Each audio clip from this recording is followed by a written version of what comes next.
It did it again. It worked. Yeah, but my clap game I should raise it. I mean, for someone as accustomed to show business as yourself. In slam poetry, we snap. Yeah. Do you do slam poetry ever? Sometimes. Yeah? Yeah. Cool. You should, when I think of slam poetry, you should do it. I could. Anybody could. Yeah. It's great. All I think of is the scene in 22 Jump Street. All right, that's Cynthia. Oh, I've watched that. Jesus died for our sin. Oh, gosh. Yeah. Oh, I have too many straight friends.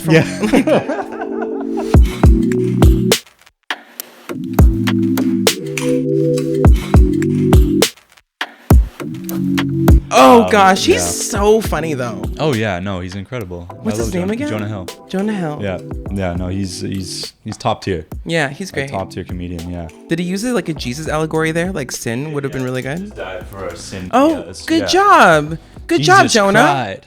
Jesus. Run away, bride. I love how you memorized. Dude, I know the whole song from the first. Anyways, welcome to On Your Mental. Today is a special episode because it's June 25th. Mm-hmm. This will be out on June 28th. Mm-hmm.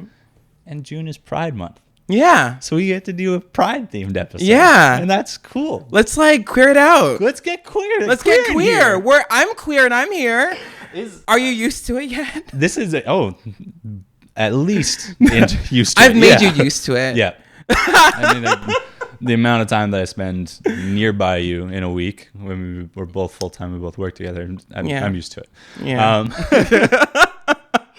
What was I gonna say? I was gonna say I did my nails for this. Holy shit! What do you think? Can you show that camera? Can you see? Holy, wow! This is for you viewers. I was actually just talking to Evan's girlfriend. Evan's my roommate. Yeah. About painting nails. My best friend paints his nails. Yeah. I'm this close to wanting to do it. It is so hot when guys paint their nails. I know that it sounds like in a Western perspective kind of strange, but like sometimes you see like really hot rock stars do it. Oh yeah. Sometimes you see like K-pop people do it. It's hot. It's hot. It's trendy. Yeah. Well, it's not just trendy. it's like kind of it's not mysterious. It just makes me ask a question that a person without nail polish I might not ask that question. Sure. I don't know. I feel like it's cool being able to do things to your body.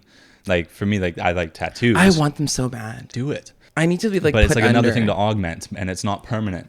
You know what I mean? Like you can just mess around with it. You can have fun with it. Yeah, so that's kind of cool. Maybe we'll start with my toes. Do it. See him, and then I'll just see him. Do it. Yeah. I actually once knew a guy who like told me he asked me on a date because of my pedicure. Really? Yeah. He saw your feet first before anything? I took my socks off during a movie night. One of my friends came over, and he was like, "Oh, you have black toes," and I was like, "Yeah, that's me. That's me. That's me." You know? Yeah. And then he was like, "I'm into it." That's cool. Yeah. Yeah. So I think I'm gonna do it at some point. We'll see. I got a It'd manicure. be hot. Yeah. Well, thanks, Leroy. Yeah. What I wanted to start off then on the topic of pride is I wanted to ask you, what does pride mean to you in the context of like a Pride Month? You know what I mean? Well, like, first of all, whoa, like, way to start that podcast. Loaded. What an agenda, sir. What an agenda. Pride used to mean to me like going to tons of parties because as a young person, date yourself here. I wasn't privy to those spaces. So whenever I could just be like half naked and like be around other half naked people who were into my half nakedness, I was down. It sounds like a good time. Like I'm pretty sure from like, and my friends can attest, from like the age of 13 to like 21, did not enjoy clothes. Yeah. That's solid. Just was like, what is what's this? The point? What's the point? What's the point? Yeah. They come off at the end of the day anyways. Yeah. And my ass was like, this has gone down. No, shut the fuck up. No. It's still pretty great. Nice. Now Pride, what it means to me is not so much getting half naked or maybe seeing half naked men with like abs on a TD float, though. That is fabulous. Yeah. I think what pride means to me now is actually being able to really take a moment and think about how I, as someone who is genderqueer, and, I don't know if I even identify as gay anymore, but, how I'm able to exist. Because there's a lot of people who weren't able to live the life that I've had. And I think that when you told me that you would like to have me on, there's a name that popped into my mind. Yeah. And it was Matthew Shepard. It's Matthew And Shepard. I actually made a prayer last night, and I was like, Matthew, we're not going to forget your name. Matthew Shepard was a young man, and forgive me, but I forget where he lived and passed, but he was beaten on the street and tied to a fence and left to die, and he died. And Matthew Shepard, I just don't want us to forget his name. I grew up knowing about his story. And it's moments like that where I'm like, you know what? There's a lot of like people of color that are trans that, are killed like all the fucking time. Like in Brazil, I was looking up the numbers the other day and I was like, whoa, like cannot believe. There's tons of people, that do not get to live the life that I have the luxury and privilege of living. So, abs are great. But at the same time, pride, what it means to me now is actually not going to a fucking party, getting fucking wasted. What it means to me now is actually being able to be conscientious of the life that I get to live. And maybe, I have my ancestors, but then I also feel like I have trans and queer ancestors that as I walk as one, I come forth as a thousand. I have to commit to living my life to the fullest because they paved that road for me. Martha P. Johnson, trans Black person who cast the first stone at Stonewall, who did sex work. They laid those bricks for me. And also I feel like that's also why pride, and I feel like with some of my kind of blessings as being a queer person, I can't forget things like Black Lives Matters. Absolutely, because, I think a long time ago, maybe around 2014, Vancouver, and I can only speak as a Vancouverite because that's where I'm from.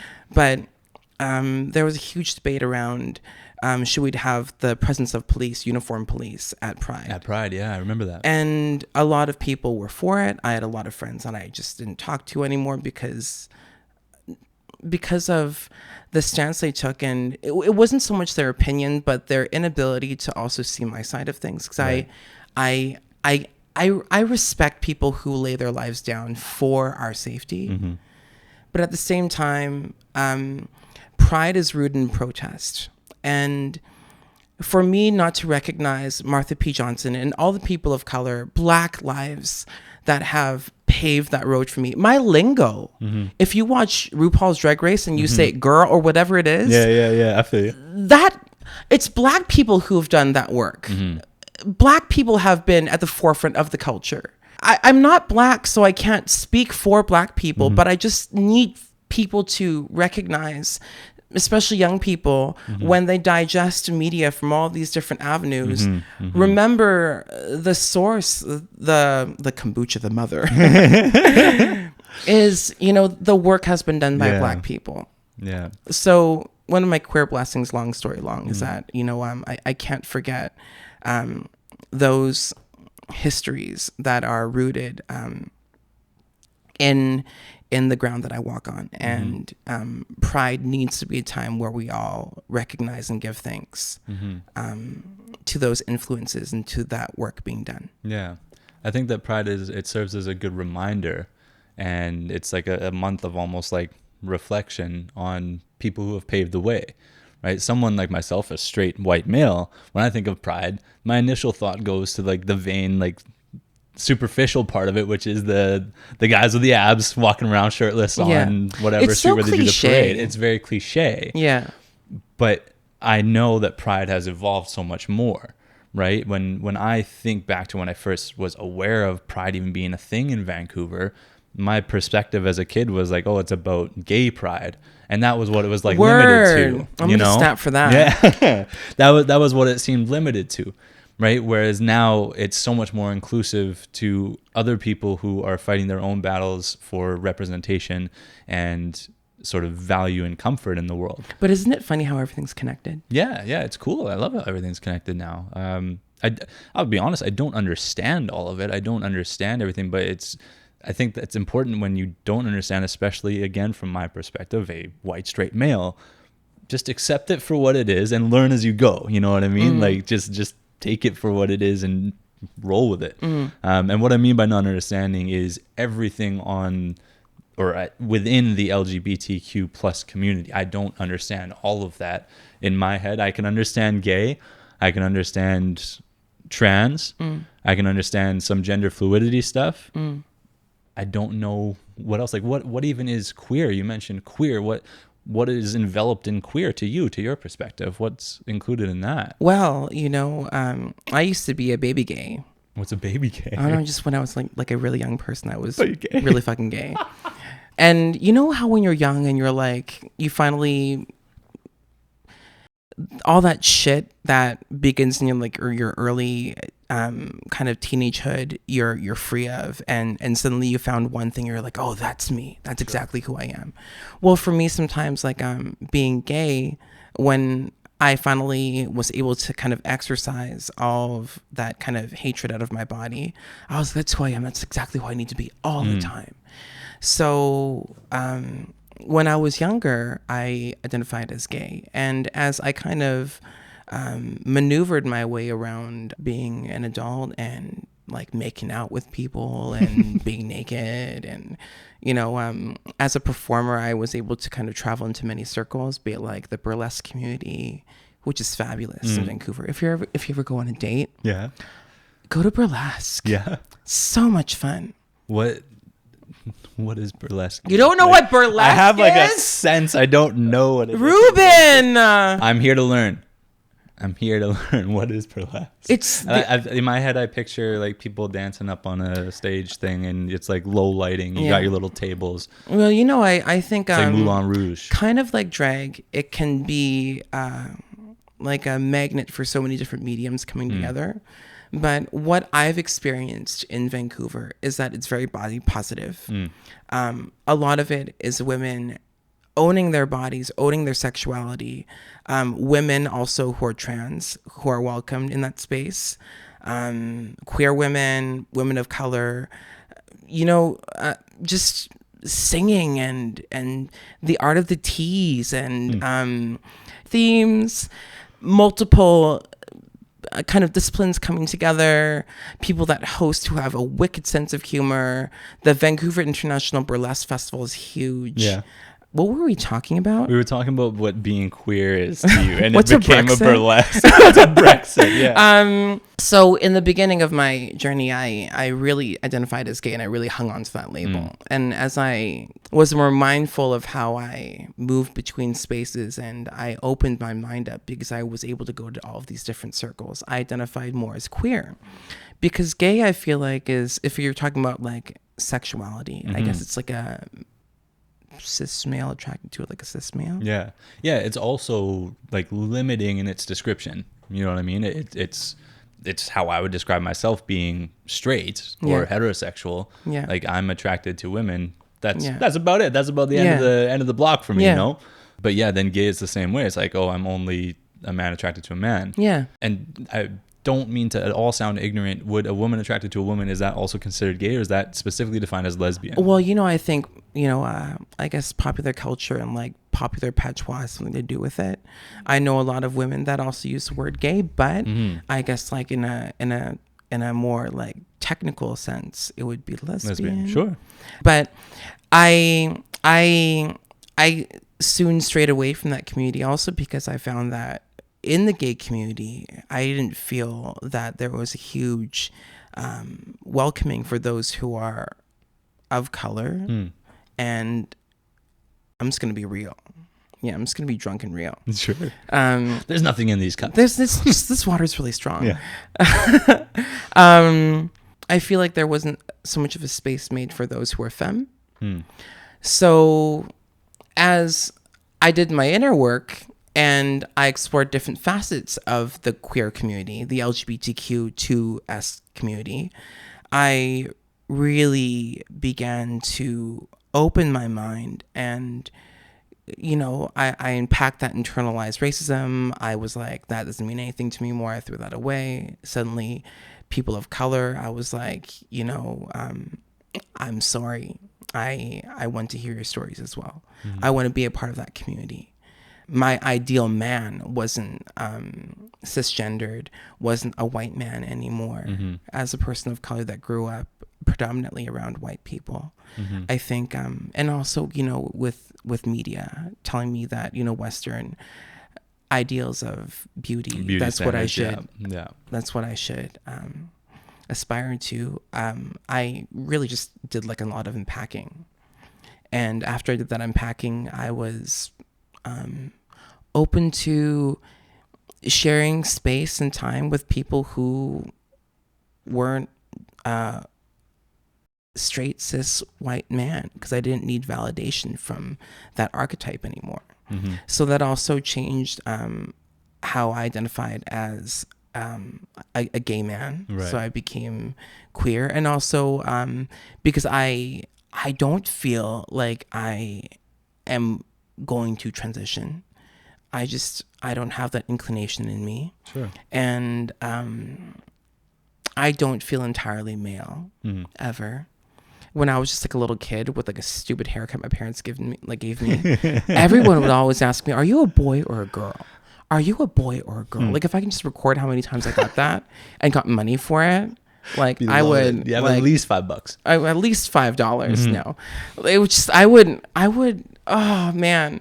And I think it's, I think at the end of the day, how you look and how that appears to other people is a social construct. And 10 years down the road, what would male be? What would female be? Different. Yeah. It all comes down to, it's a social construct. Your personal perspective, right? Everybody's going to define what a man is a different way. And I think that's where, for me, it becomes not confusing, but more just like, I'm not 100% sure I can wrap my head around everything. That's what I find makes it maybe a little bit more difficult for me to wrap my head around, like the whole gender fluidity idea. I find it difficult to understand what that means, because I think it comes down to a social construct. Also, so I want to make a how point. that individual defines it. Your gender and your sexuality are like Very two different. completely different things. I'm on board with that. Gender and sexuality are very different. I've met a lot of people that think that if you are trans, you're this, if you're woman to man, you're this, or whatever, right? So different. Have like zero inclinations. And I feel like it's people not having a good broad spectrum of reference that they usually make the inclination that A plus B equals C, which is not true. Right. Yeah. Yeah. I guess when you're trying to approach a I'm subject straight, actually. like that, hey, you could be, when you're trying to approach a subject like this, there are so many different avenues to it. It is absolutely not a black and white subject. When you approach it with an A plus B equals C mindset, you're doomed to fail, as far as it comes for defining things and trying to wrap your head around that way. The funny thing is, the failure is, sometimes you meet people that their friend group is just like one personality. Sure. And there are so many different meals that you can have in this life. Absolutely. So many different perfumes that you can smell.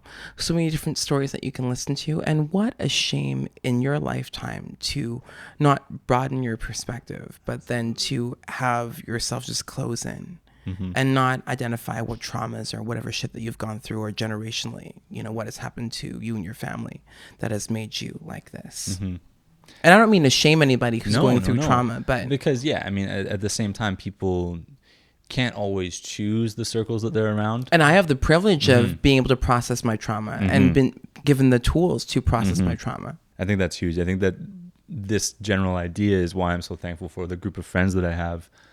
Being as large as it is gets me exposed to a lot of different perspectives on life. Yeah. Right. Whenever we're all hanging out, like it's not one friend in many people, many bodies. You know what I mean? We are all definitely different people. So yeah, I guess it's important to embrace different perspectives, especially around topics that relate to people's lives like this does. Right. Let me ask you a question then. Yeah. I want to ask you, it sounds like from what you said right now, you would define yourself as queer. Mm-hmm. Is that how you would place yourself within the LGBTQ2S plus community then? Would you define your place as queer? I feel like it's the only place at this moment in my stage in life that can possibly encompass all the things that I am. Sure. Also, in a radical sense, which I don't think is too radical, I am choosing this pride to put 2S in front of LGBT. Cool. Because Two-Spirit. I've learned about that in school, so I it's understand so what cool. Two-Spirit is. Yeah. So like, it's only because of like a colonial influence that we feel like men have to act like men, women have to act like women. War, you know, men had to be men and go off to war. Mm-hmm. Don't ask, don't tell, whatever. And then women, you know, when men came back from war, you had to wear red lipstick. You had to be a certain kind of way, be very feminine, because it was patriotic. If you look at the history of makeup, which I'm very interested in. That's cool, actually. I've never even thought about that. Elizabeth Arden used to have a color called Patriot Red. Really? Holy and this shit, is no way. very, very common as marketing back then for makeup. And it was very chic to just always be prim and proper for your man when they came back from war, because it was patriotic. So these influences still kind of perfume the air that we navigate now. Yeah. Interesting. I never even thought that could be tied to anything related to colonialism or to just like old school patriotism, I guess. Well, it's because of that overarching narrative that we forgot about the stories of our indigenous people. The last residential school was 1996. It's not that far back. I was not I born in 1996. Okay, sure. Isn't that crazy? Yeah. And just recently, I can't remember which school, but they discovered another 1,700 It was just the other or day. 715 751. bodies. Yeah. It was That's terrible. awful. It's terrible. Yeah. I mean, this is just the whole story around it of imagine you're taken away from your parents, right? At whatever young age, you're just gone. There's no way for your parents to see you. There's no chance that they're going to see you. You're gone, and your whole culture is just boom, uprooted, Ripped away from you. And there's nothing you can do about it. And then you die. And, that's terrible. And no one knows where your body is. No. So your family doesn't even get a chance to reconcile. Your flesh and your soul is not of worth to these fucking people. Mm-hmm. And terrible. as someone who was raised Christian, I have like a lot of Christian guilt around this topic. No kidding. So I feel like my obligation, I don't know if that's the correct word, my responsibility maybe, to think of pride this way. I think that's a good way to think of pride, especially this year. I think that our generation hopefully is going to do a lot better job of, I don't know, trying to work towards correcting well, there's some of these people wrongs. like you, Reuben, who are making shit happen. Hey, I wanted to go back and touch on the whole identity bit and kind of defining things.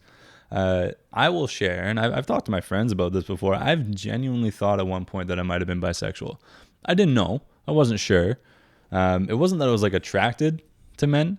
It was that like I didn't feel bothered at all. Like if I kissed a guy, I've kissed most of my friends. You know what I'm saying? Like and like, so have I. Yeah, and I didn't have a problem with that. But it wasn't that I was attracted to a man. I've never wanted to date a man. I've never wanted to do anything sexually with a man. I have no idea, and I can't pin You never it. just like...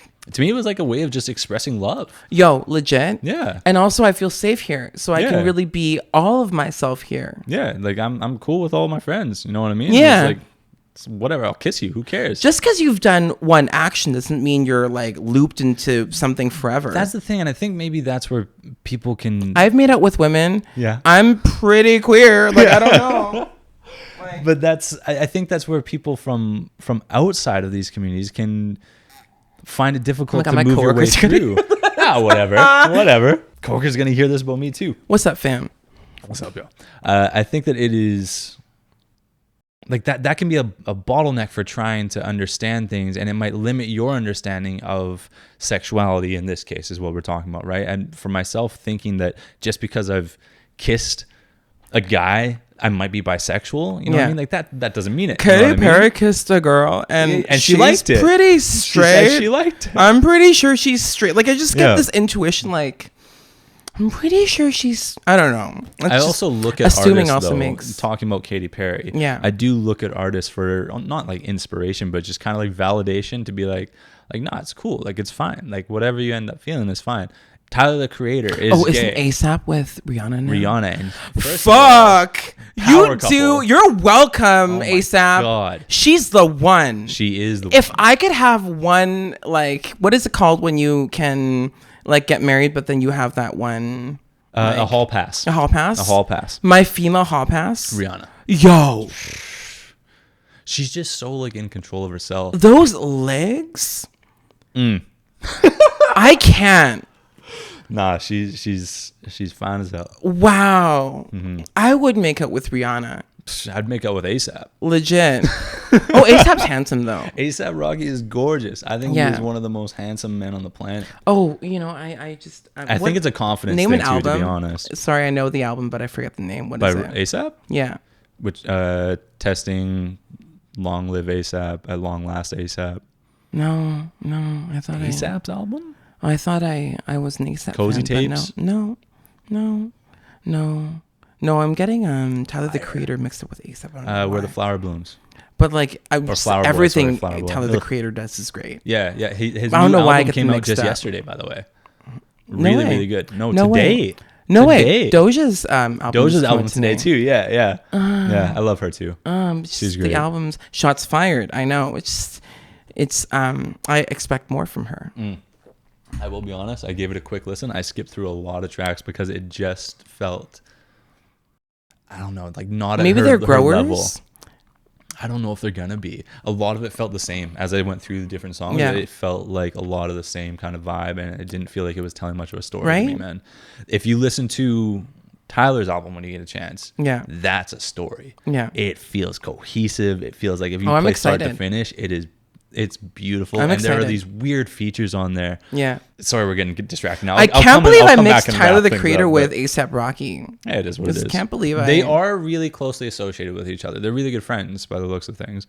Tyler the Creator's album has a feature from NBA YoungBoy, and his music. Oh is, yeah, I love No, okay. His music is normally really like aggressive and kind of like hostile. Like you're not gonna want to like listen to this and just chill out.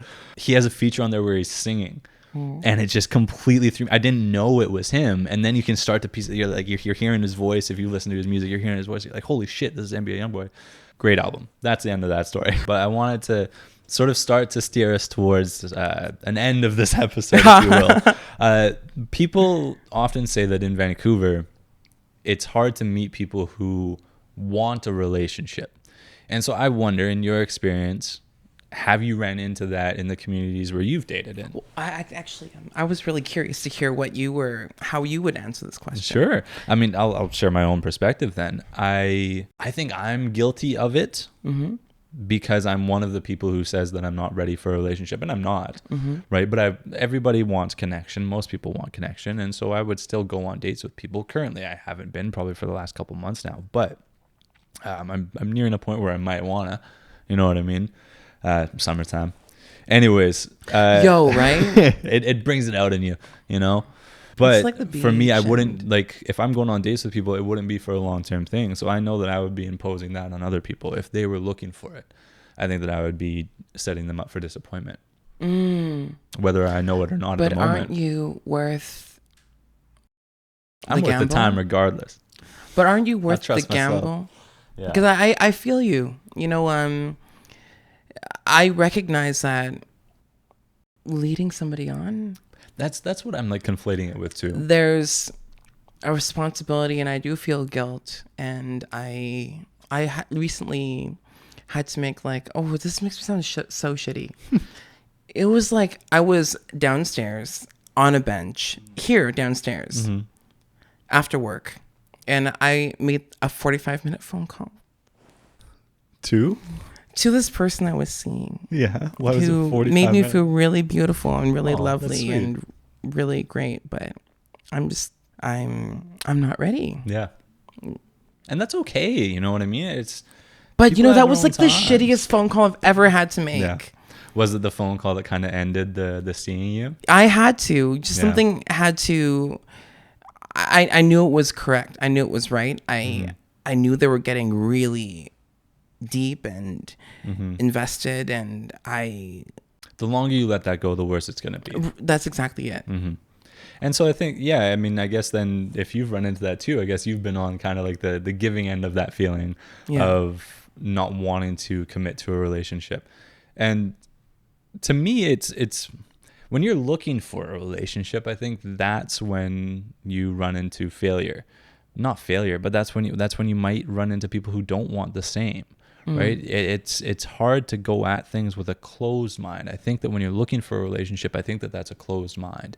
I think you should approach connection with people with an open mind. I agree 130% with what you're saying. That's very specific. Well, the reason why is because, you know, as a queer person navigating the dating scene in Vancouver, I remember going on like my first like app, and I downloaded Grindr, and like the first thing that I saw was like no femmes, no fat people, no Asians. Right. And now I was like, I'm Fuck all off. of those things right now. Like, calm down, sir.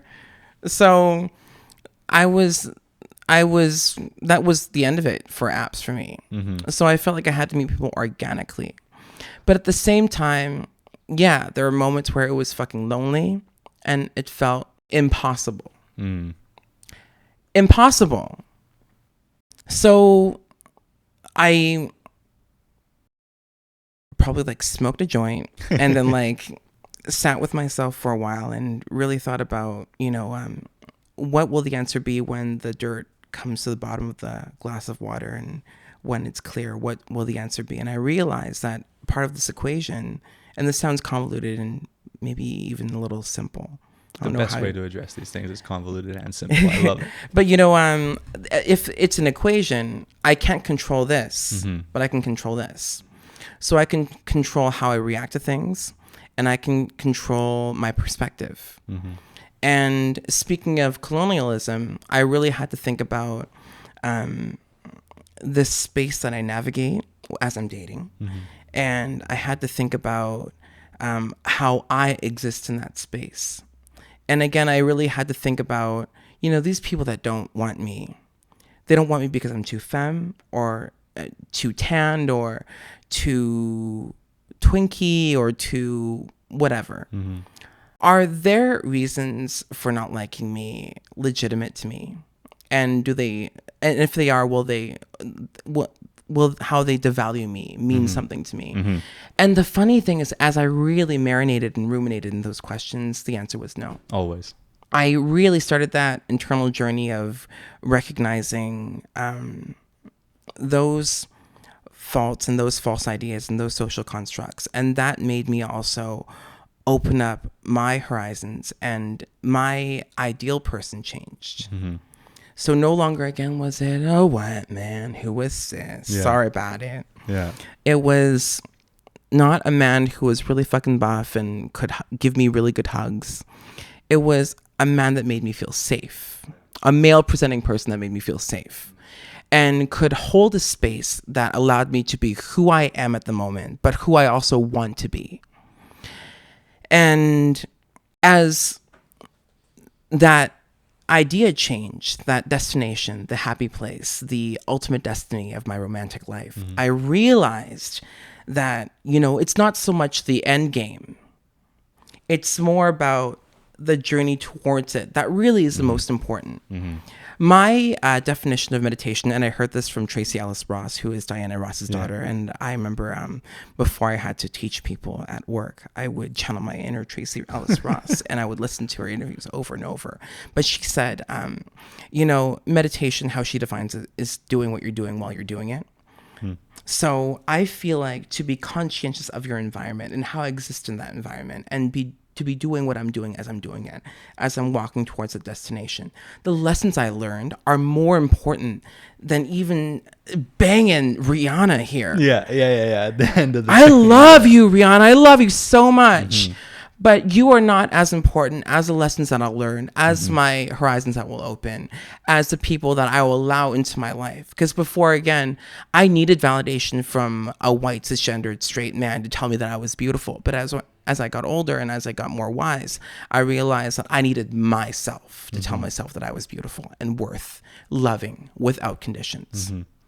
That itself is beautiful. I think that's the best approach you can take to finding companionship and love and everything, is that these people that are looking for a certain thing, their limitations for acceptance has nothing to do with you. That is all on them. And so controlling how you react, I think, is one of the best things you can do, and taking that time to self-reflect when maybe you're feeling like you're running into a wall, where you're feeling like you're not finding what you're looking for. Take a moment, pause, reflect. Think about what the actual situation is, what these people are putting out into the world. It's not about you, it's about them. So what's about you? You know what I mean? How do you move on? Well, the only way that you can find out what is about you is if you sit alone with your solitude. And when it's quiet and everyone's asleep and the world's asleep and it's just you and you're sober, you're sobering up. That's when the answers come. I think that's why there's a lot of value in not being ready to be in a relationship. Well, I feel like I have a sense of knowing who you are now. I believe we're birds of the same feather in the way that we both recognize the investment that person makes in us when we're embarking on that journey together. And if our expectations is that it's a journey that we walk together and it's about negotiation and talking about what a relationship means to us and how we're going to raise our kids or whatever, it's wrong of us to go into that half-assed because we have such great asses. I think, there you go. That's the best part there. I agree with you. I think that I've spoken about this in one episode with my friend Janelle, in an episode that will come out a week after. Oh, she is so cool, by the way. She's the best. I love Jen. I watched that interview. Yeah. And she if she could read me bedtime stories with that voice. Oh, she sings, by the way. Of course. Yeah, with that. Of course. No, Jen's the best. Shout out to Jen. What's up, Jen? In next week's episode as well, I talk about this. Good plug. Which is, good plug. Come back next week. I talk about the fact that I know how much time I want to commit to relationships when I want to be in a relationship. I know how much energy I want to put into it. And I know how much I want to get to see if I'm compatible with a person. Yeah. Could I ask you something? Please. What do you look for what is your ideal soulmate destination, ultimate destiny of your love life now? What do you see? Or That's can you not see it?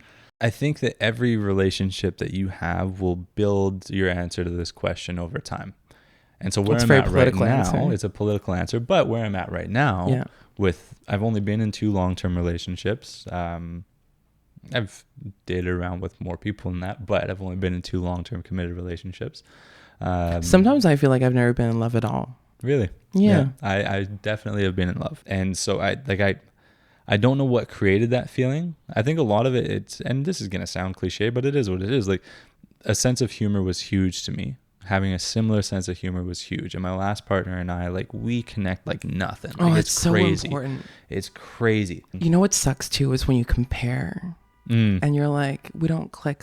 Yeah. And so that's what I'm currently aware of. Is that if I was starting to date right now or trying to look for a new partner, I know that I'm going to be comparing. I know that I'm going to be comparing it to the last person. And so that's part of why I know I'm not ready. So it's a trick to wait until it's kind of left your body, that chemical, whatever it is. And then... Yeah, it's like when you're ready to love again, It's not a song. Well, I'm sure it is. It's got to be. I feel like a million people have written a song about something like this. For me, what I would be looking for, and this is taking lessons from the previous relationships, right? What I loved about this last relationship that I had and this person, and I will always love this person. That's what I've told them, and I still talk to them. I will always love this person, but the relationship isn't right. The way that we work as partners isn't right. Yeah. What I love about that person was their sense of humor. So I need that to be there. They've shown me new things as far as music goes. They've expanded my world of just like artistry. They were very passionate about what they do, really, really passionate about what they do. And so that I find just inspiring, because seeing someone else be passionate about something makes me want to be passionate about what I do. Those qualities I want to keep. What I would want differently, or what I would look for in a soulmate, if you will, would be someone who is more free of judgment of my own past, my own history, my own person. And I don't blame this person for their judgment, for their need to hold me accountable for past before they knew me. They were upset with people that I had history with, and me not telling them until later in the relationship. And to me, it was like, I didn't need to tell you. Who cares? You didn't know me when I knew these people. So I don't hold them accountable, because I know that their own relationships and their own experience shaped their lack of trust, or created trauma for them to then look at me in that light. You know what I mean? I don't blame them for it, but it was enough to make me feel like I couldn't be in that relationship. I couldn't deal with that anymore. So when I'm looking for a new partner, I'm going to hope that they do not care about any moment of time before we met. When we meet and the memories we continue to build, that's our relationship, right? And so that's the thing that I've learned. And it also it's created a level of trauma for myself. I am scared of a relationship because I don't want to run into this again. I don't want to have to deal with that again. Yeah. You know? Can I tell you something? Yeah. Mama Leroy's going to please just lay it on you. So, I only hope that the time that we have spent together, like if this was not a thing and this didn't matter and we didn't actually post this, my only hope is that in the time that we've spent, that I was able to give you permission to no longer need validation from certain archetypes, and to keep relentlessly kind of fumbling and striving to look forward and go on that journey to figure out what life is. Because it was only when I did that, when I was really in that, not survival mode in a trauma sense, but survival mode in the way that, like, what is life? Who am I? That I really fucking realized that I don't need validation from those archetypes. And it was then that I've met people who have brought me into their home. I see a music studio in their corner. Yeah. They're an author. They make really good soup. Yeah. They told me that I am worth loving. I'm lovable. They were able to hold me in a way, even without touching, to tell me that, hey, you as this are worth everything that this world has to offer. But it was only until I let go of what I thought I needed that I was able to find that kind of path, that secret garden. I know there's a lot of people that are talking about privilege all the time, but I also feel that in a patriarchal society, men aren't allowed to be tender, and men aren't allowed to be a lot of things. And if I can say anything to a lovely man, is that I want you to feel the permission to go on that journey, because only good dividends come from that, from those experiences. And when you are full of love, the journey that you are going to continue on will be of love, selfless love, depths of love that you could have never fathomed. And I know that's what you're looking for. Yeah. And I know that's what you deserve. Thanks, Leroy. I appreciate that, man. Thank you. Thank you, really. You can maybe feel like you don't deserve these things sometimes. I know that I deserve it. I know that I will deserve this at some point. I'll reach that at some point. It can be scary, though, to think about what that journey looks like, but it's about taking that step and taking a stride towards that, right? Just be fearless with it and just accept it. Just go. So these moments, these months, these dates that corporations have made into events. Pride. Great, lovely, designated time for us to remember this event. But at the same time, what it should really remind us is that we have a duty as people who have been able to live the life that we are living at the moment to be protectors of those who are unable to live those lives. And as we strive to be a good person, and it's not one day I'm good enough, it's a continuous journey of every single day, just really, the funny thing is, as you do good deeds, it's almost like a magnet, like vibrations, you attract good to you. I only hope that people who are listening, and also whoever that I can give this permission to, do good things, and good will come to you. And part of that is a big part of that is love. And love in any form is fabulous. And love in any form is sacred. And I recognize you as someone who knows what love truly is. I love love. Yeah. Love is the best. Leroy, I think that is a perfect spot. Should I burp now? Tie up that. Oh yeah, please. I mean, shit, that water's pretty strong. I think that's a perfect spot, and I think that you're giving good advice even to people who are listening and watching to this. Yeah.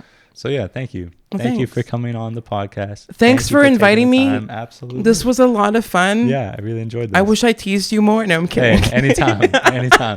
I'll see you at work. I'll see you at work. And cheers to creating a space that talks about mental health and to more vulnerable men. That is what we plan to do here. Thank you, Leroy, for coming on. Thank you, everybody, for taking the time to watch. And I hope you enjoyed. So many. Which one? You get a car. You get a car. Thank you, everybody, for tuning in. And I will see you all next week. Peace.